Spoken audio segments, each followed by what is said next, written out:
The affirmation we're using this morning, it is, I am worthy. You know, some of the things that we say in affirmations are very, very simple, but they're so profound. And this statement, just right here in 3 words, I guess, brings us to a whole way of thinking about ourselves that maybe we don't. And so let's say it again 3 times. I am worthy. I am worthy. I am worthy. We're worthy of all of the things that we have in life. We're worthy of all of the magnificent things that we don't yet experience in life because our own thoughts and our emotions and inability to grasp them and allow them to flow into our lives is present. And so this idea of worthiness. And the question that we're going to share this morning is, what do I remember? To remember is to remember. Sometimes we say, well, I've got a memory, or I remember this, or I remember that. But when we remember, we actually remember ourselves to that experience. How many of you have bad memories? Yeah, sure you do. How many of you bring them up all the time that you can? Oh, you don't have to put your hands up. We all do from time to time. We like to do it, the bad memories sometimes. It makes us feel good. It makes us feel good to feel bad sometimes. Then we get tired of feeling bad and we decide we should maybe reassess that situation. But every time we remember ourselves with something, a dynamic takes place. And the dynamic that takes place in mind. And the dynamic takes place in mind according to how our minds are operating, according to the principles that we talk about in New Thought. And the principles we talk about in New Thought are to see the truth and to be able to deal in a positive and affirmative way with everything. When we remember, sometimes one of 2 things happens.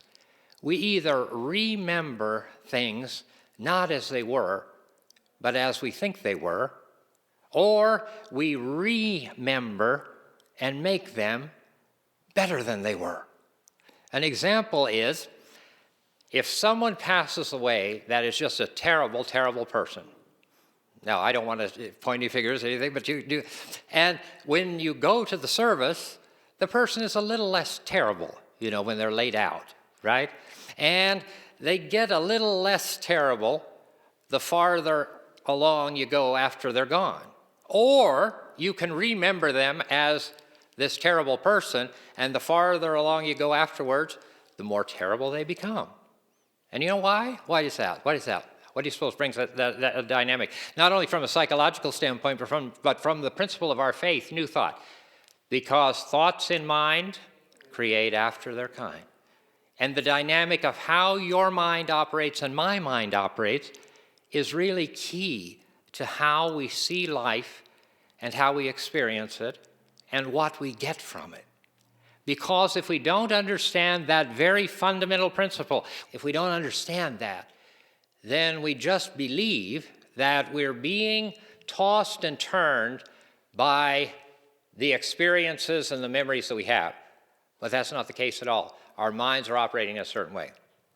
If our minds are operating in a certain way, in a positive and affirmative way, which is the way that New Thought teaches us, it is to see the good in everything and everyone and every experience, and to allow that to be.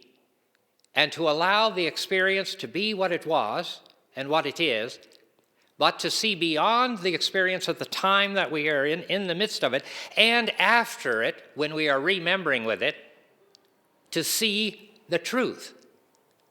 In counseling and therapy, a lot of people have problems with their youth and their childhood.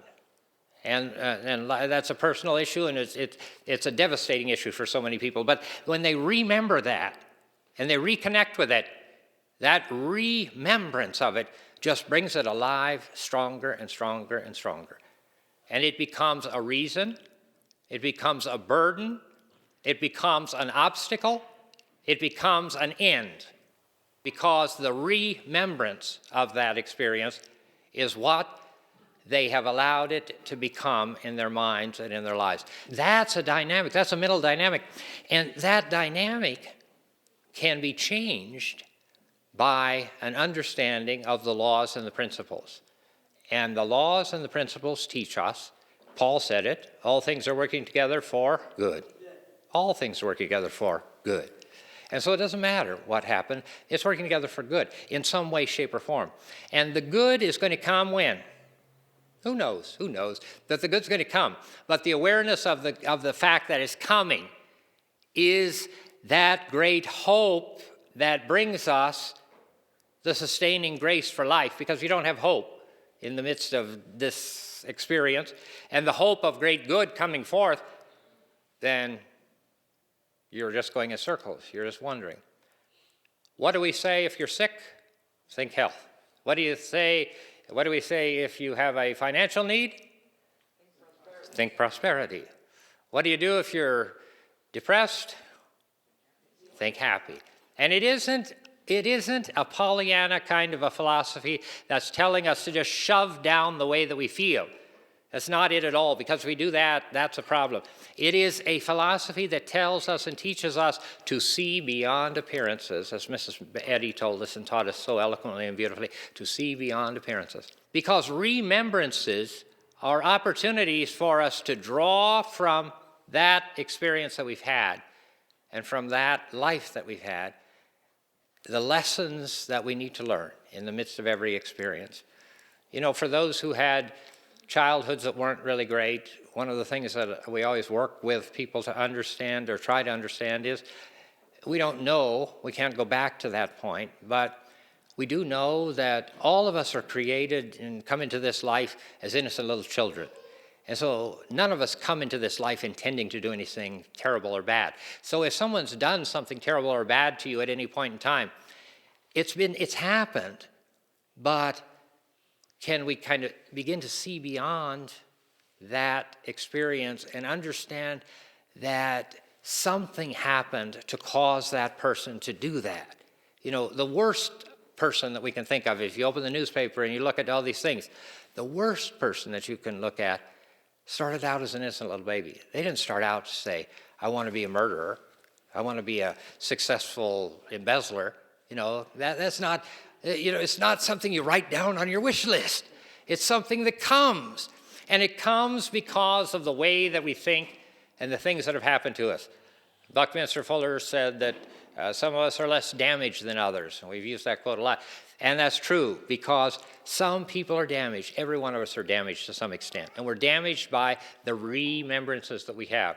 And out of the remembrance, we are able to draw good things or able to draw bad things. That is going to change your life, isn't it? It's going to change your life because you're going to stay there. And you know what's going to happen? Very often we're going to see that we're reconnecting with a dynamic about ourselves that we want to fix. Somebody will say, why do I always find these losers in relationships? You know, why do I always find these lousy jobs? Why do I always find the... And so we reconnect with that and we remember it and we just pull it back up. Now, some of us don't, and that's good. And so if you don't have that, don't go out looking for it, but most people have it to some extent. So what do you remember in your life? What keeps coming back and you keep connecting with it and keep asking, why is this happening? And those are the very things that we are called to work on. But one of the last things I'd like to do today is share with you 3 things to remember. These are 3 fundamental principles. Everything is wrapped up in this. What's the first one? God and I are one. God and I are one. God and I are one. And if we believe that God and I are one, then what do we believe? We believe that God created us in his likeness and image, that all that he has is ours, that because all that he has is ours, and we're created in his likeness and image, we can do all of the things that he did. And Jesus said himself that we would do all the things that he could do, he did, and what?